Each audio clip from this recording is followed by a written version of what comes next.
Alright, we got our hands on a +5 level of all projectile skills, and it's time to Chaos Slam our way to victory. We'll try to grab as much physical damage as we can and look for that crit chance by the end of all of this, so now we just Chaos Slam until we snap either a crit chance or a well-rolled hybrid or fizz. Wow, a tier 1. Oh. Now the RNG wheel gets spinned and we are trying to slam in another physical modifier, but our desecration has to be used for a suffix mod, so these have to slam almost naturally, if you will. Activate the Omen of Sinistral Exaltation, which states that your exalted orb will only add a prefix, and what you're trying to see is just increase physical damage flat or that 77 turn higher. Boom. Got a little bit of lightning. We got a 50-50 that mod out of there, and we got lucky, and we can slam it one more time. A tier 1 lightning is pretty solid, so we keep it and hope to slam an accompanying physical damage modifier,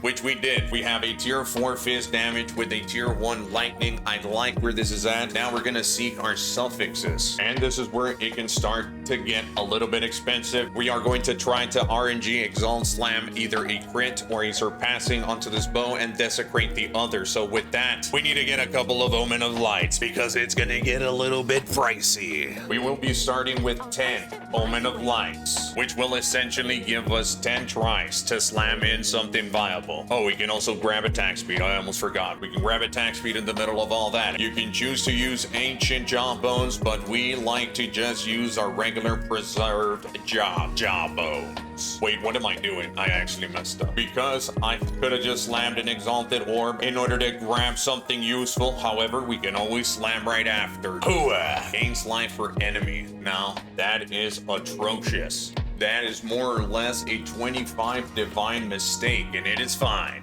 Now that we annul the desecrated mod, we can now remove the 82 life for enemy killed by activating an Omen of Dextral Crystallization, which will tell your corrupted essence to remove only a suffix. So by doing that, we are now able to seek another suffix. Grants life for enemy hit. It is crazy. Come on. Oh.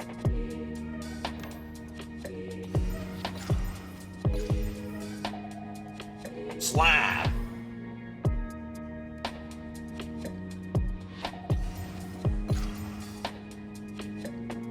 All right, this is it. This is the one. This is the one.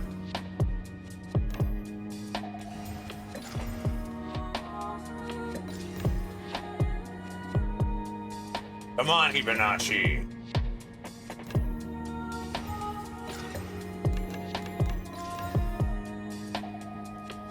Give me some crit.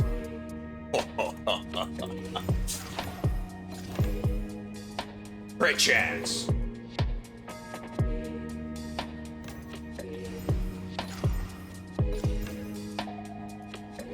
Attack speed. Something useful. Jesus. Here we go. Damn, dude. Crazy. And the last of my currency lies with this final slam. And we got dexterity again. Like I said, it can get expensive. But here we go again. All we need is one time slam. Brother,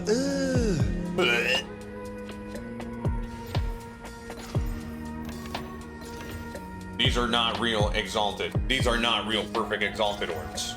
We got increased attack speed. That is awesome. That is great. Oh god, that is good. And now we just slam in our preserved jawbone, which will take the place of the Abyssal Lord Mark. If on your bow you slam in a crit chance or surpassing, you can guarantee attack speed by slamming in an Omen of Leash desecration onto the bow. It'll give you a guaranteed attack speed mod with the companion, and then you're pretty much done from there. Incursion time for you. But for us, we need to still reveal either a crit chance or surpassing, but ideally we want the crit chance, so we are not done yet.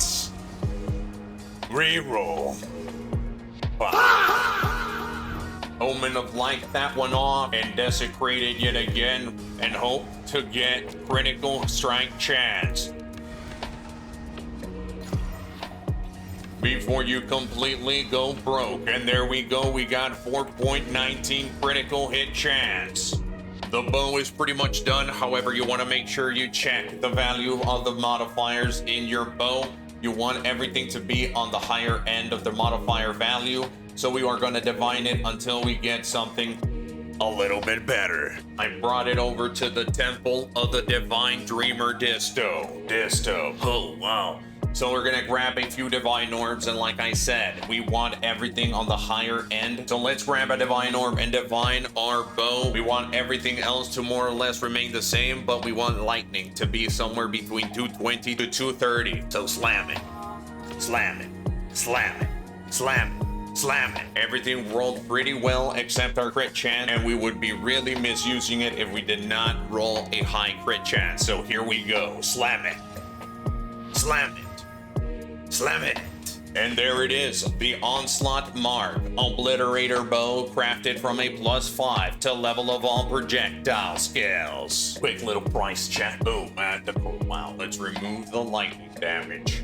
There is currently one trying to be sold for 1500 divine. But does it reach 700 DPS like ours? No, it doesn't, it disappears, which makes our bow that much better, because we can still increase it a little bit higher, obviously. And with that, let's grab the last bit of our remaining quality. It currently sits at 28%. And yeah, this will not.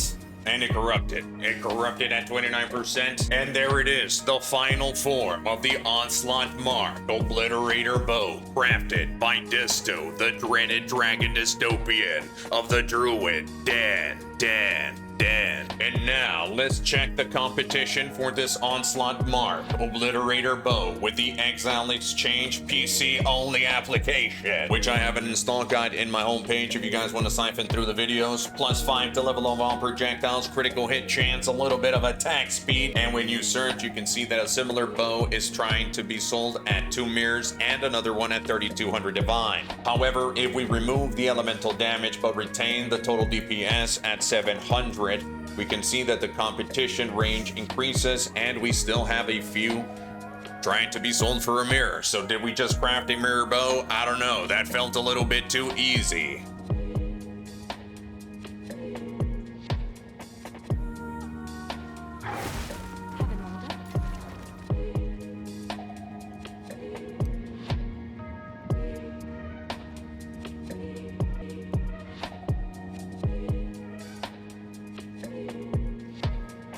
Tune in next time for another episode of Crafting Ball Z's Nuts in Your Chin.